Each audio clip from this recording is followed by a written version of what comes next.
Good morning students. इस video के अंतर्गत हम लोग कुछ नैतिक वाक्यों से भरे हुए गद्य खंड के विषय में अध्ययन करेंगे। यानी नैतिकता से भरे हुए वाक्य हिंदी में कैसे और अंग्रेजी में कैसे व्यक्त किए जाते हैं उस संबंध में जानकारी प्राप्त करेंगे। 41 यानी 41 नंबर पर है। समटाइम्स द काम मूनलाइट सीम्स टू से टू मी। कभी कभी शांत चंद्रमा का प्रकाश हमसे कहते हुए यह प्रतीत होता है that you are always restless. तुम सदैव बेचैन रहते हो। एंड नेवर एट पीस, कभी शांत नहीं रहते हो। कभी कभी ऐसा लगता है कि शांत चांदनी प्रकाश मुझसे यह कहता है कि तुम सदैव बेचैन रहते हो, कभी शांति प्राप्त नहीं करते हो। Sometimes the calm moonlight seems to say to me that you are always restless and never at peace. कभी कभी शांत चंद्रमा का प्रकाश मुझसे यह कहते हुए प्रतीत होता है कि तुम सदैव बेचैन रहते हो, परेशान रहते हो, कभी शांत नहीं रह सकते। You are always mildly discontented. तुम सदैव निरंतर रूप से हल्के हल्के असंतुष्ट होते जाते हो।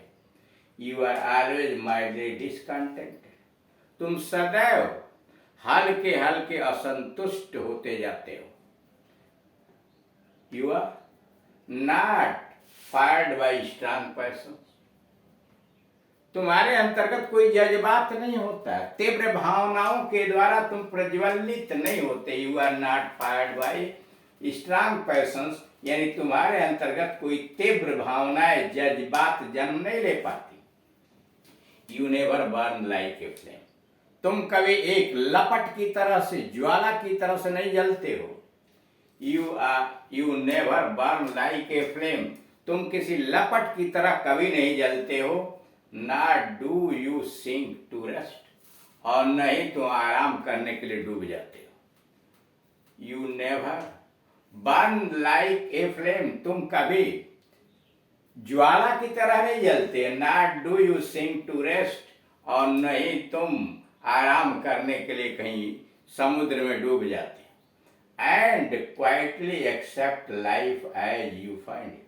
अब तुम बड़े शांतिपूर्वक जीवन जैसा है वैसा ही स्वीकार कर लेते। यानी तुम जैसा जीवन चल रहा है उसी में संतुष्ट हो जाते हो। You are not fired by strong passions. तुम्हारे अंतर्गत कोई तीव्र भावनाएं नहीं होती, कोई जोश नहीं होता है। You never burn like a flame. तुम न कभी लपटों की तरह जल पाते हो। Not do you sink to rest, और नहीं कभी तुम चैन से आराम भी ले पाते हो, डूब जाते हो आराम करने के लिए। And quietly accept life as you find it, और बड़े शांतिपूर्वक जीवन जैसा है वैसे ही स्वीकार कर लेते। You merely fluctuate between what is and what you want. तुम सदा उस बीच में झूलते रहते जो है और जो तुम चाहते हो, उसके बीच में झूलते रहते हो। यू मियरली फ्लक्चुएट, केवल तुम झूलते रह जाते हो। बिटवीन व्हाट इज, जो इस दुनिया में है यानी तुम्हारे पास है, और तुम जो चाहते हो, उन दोनों के बीच में रहते हो। You are never wholly mastered by the dominating passion. You are never wholly mastered. तुम कभी भी कुशल नहीं बन पाते हो, दक्ष नहीं हो पाते हैं बाय डोमिनेटिंग पैशन, प्रभुत्वशाली उन जज्बातों के द्वारा। To do what you like, जो तुम पसंद करते। You are never wholly mastered. तुम कभी भी कुशल नहीं हो पाते हो, दक्ष नहीं हो पाते हो बाई डोमिनेटिंग पैशंस, यानी प्रभुत्वशाली भावनाओं के द्वारा तुम कभी भी नहीं जग पाते हो, तुम कुशल नहीं बन पाते हो। किस लिए? To do what you like, कि जो तुम चाहते हो उसे कर पाओ। Divine merely grumbles. आदमी केवल शिकायत करता है, ग्रम्बल्स गुनगुनाता, शिकायत करता है। The man does not know, आदमी तो यह भी नहीं जानता है weather he should be thankful for what is, कि जो है उसके लिए उसे धन्यवाद देना चाहिए, और he should be contented like the majority of the human being around him, अथवा उसके चारों तरफ मानव समुदाय है उसी प्रकार संतुष्ट रहना चाहिए। The man does not know, आदमी तो यह भी नहीं समझ पाता है, weather he should be thankful for, कि क्या उसे धन्यवाद देना चाहिए, कृतज्ञ होना चाहिए, व्हाट ही इज, जो है उसके लिए, अथवा ही शुड बी कंटेंटेड, उसे संतुष्ट हो जाना चाहिए, the majority of human being around him, अथवा जो उसके चारों तरफ का वातावरण है उसी के तरफ उसी लोगों के साथ संतुष्ट रहना चाहिए। Most man live like prisoners, दुनिया के अधिकांशतः लोग कैदी की तरह जीवन व्यतीत करते हैं।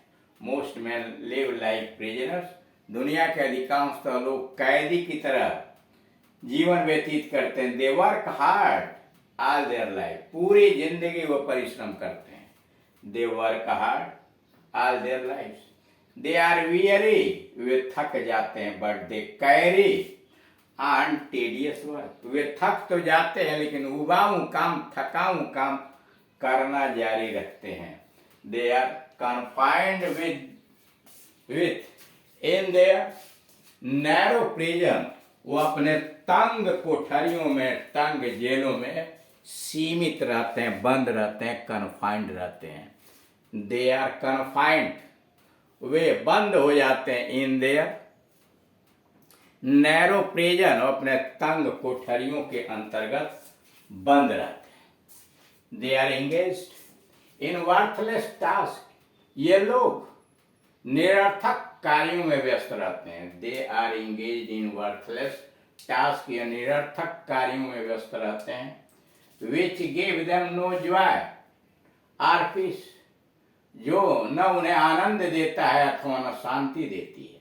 वे ऐसे निरर्थक कार्यों में, they are engage in worthless work, वो ऐसे निरर्थक कार्यों में व्यस्त रहते हैं।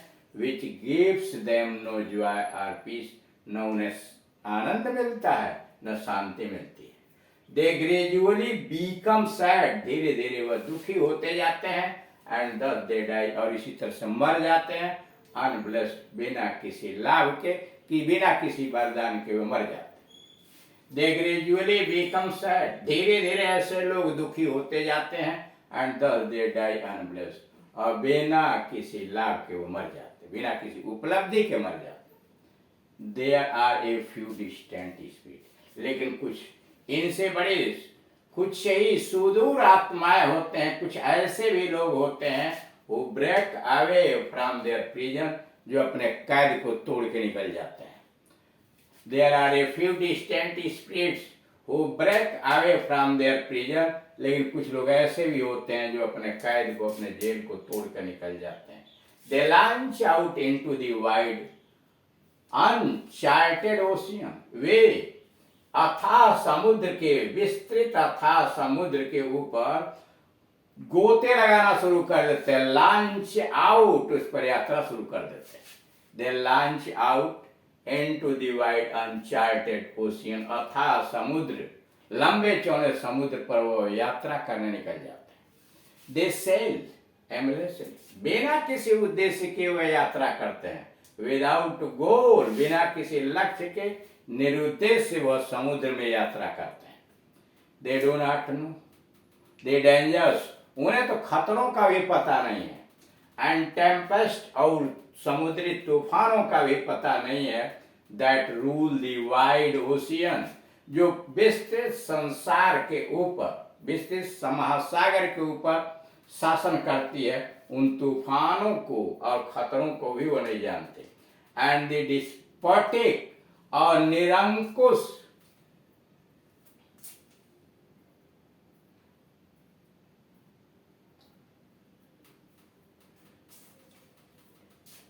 ट्रेड विंड्स, और निरंकुश व्यापारी हवाओं को भी नहीं जानते। They do not know the dangers and Tempest, that rule the wide ocean and the despotic trade winds, वे लोग तो खतरों और उन समुद्री तूफानों को भी नहीं जानते। That rule the wide ocean, जो विस्तृत संसार के ऊपर शासन करता है, and the despotic trade winds, और निरंकुश व्यापारिक हवाओं को भी नहीं जानते। That cross it from entirely, जो एंटर्निटी, जो अनंत रूप से इनके साथ पार कर जाता है। दे आर इनकेपेबल, वो अक्षम होते हैं। ऑफ रीडिंग द साइंस, वह उन लक्षणों को, उन चिन्हों को भी पढ़ने में अक्षम होते हैं। ऑफ कमिंग टेम्पेस्ट, आने वाले तूफान के क्या लक्षण होते हैं, उन्हें भी पढ़ने या भापने में वो अक्षम होते हैं। दे फुलिशली वेंचर, मूर्खतापूर्वक साहस करते हैं। अनटिल, तब तक साहस करते रहते हैं मूर्खतापूर्वक। देयर शिप इज स्ट्रक, जब तक उनकी जहाज टकरा न जाए बाय द टेम्पेस्ट, वो तब तक मूर्खतापूर्वक समुद्र में साहस करते रहते हैं जब तक तूफान से उनका जहाज टकरा नहीं जाए। इट इज राइट, वो टूट जाते हैं, उनकी जहाज टूट जाती है। स्टिल क्लचिंग द रैडर, फिर भी उसकी पतवार पकड़े हुए, विथ एंग्विश्ड फेस, चिंतातुर चेहरे के साथ, दुखी चेहरे के साथ पतवार पकड़े हुए, एंड फ्लाइंग हेयर, और उड़ते हुए बालों के साथ, they hope to reach some safe shore, वह किसी न किसी सुरक्षित समुद्री किनारे पर पहुंचने की आशा करते रहते हैं। But they are lost in the fury of the storm, लेकिन तूफान के गुस्से में, आग बबूले में वह कहीं न कहीं खो जाते हैं। And are seen no more, और दोबारा वह दिखाई नहीं देते हैं। फिर समझिए, they are incapable to reading the of reading the science of coming tempest, ऐसे लोग आने वाले तूफान के चिन्ह को भापने में भी अक्षम होते हैं। They foolishly venture until their ship, वे तब तक अपने जहाज को समुद्र में साहस के साथ मूर्खतापूर्वक खोते रहते हैं। Till their ship is struck, जब तक उनका जहाज टकरा नहीं जाता है बाय द टेम्पेस्ट, किसी तूफान से टकरा नहीं जाता, तब तक मूर्खतापूर्ण साहस के साथ समुद्र में यात्रा करते। इट इज राइट, तूफान से टकरा के टूट जाता है। Still clutching the radar with the anguished face, फिर वे चिंतातुर चेहरा लिए हुए और पतवार को पकड़े हुए, एंड फ्लाइंग हेयर, उड़ते हुए बालों के साथ, they hope to reach some safe shore, वो किसी न किसी सुरक्षित समुद्री किनारे पर पहुंचने की उम्मीद करते हैं। But they are lost in the fury of the storm, लेकिन अंत में वह तूफान के गुस्से में खो जाते हैं। And are seen no more, और इसके बाद फिर भी वह दिखाई नहीं देते हैं। तो यहाँ इसमें देख रहे हैं कि इस पैसेज के द्वारा दो तरह के लोगों के विषय में बात की गई। एक ऐसे व्यक्ति होते हैं जो हो रहा है जैसा दुनिया है उसी में संतुष्ट होकर काम करते हैं, मर जाते हैं। और कुछ यह होते हैं कि जो जज्बे के साथ तूफानी समुद्र के अंतर्गत चले जाते हैं, टकराते हैं और हिम्मत करते हैं कहीं न कहीं किनारा पाने के लिए, लेकिन अंतोगत तूफान में वह भी गायब हो जाते हैं। शेष बातें इसके अगले वाले वीडियोज में।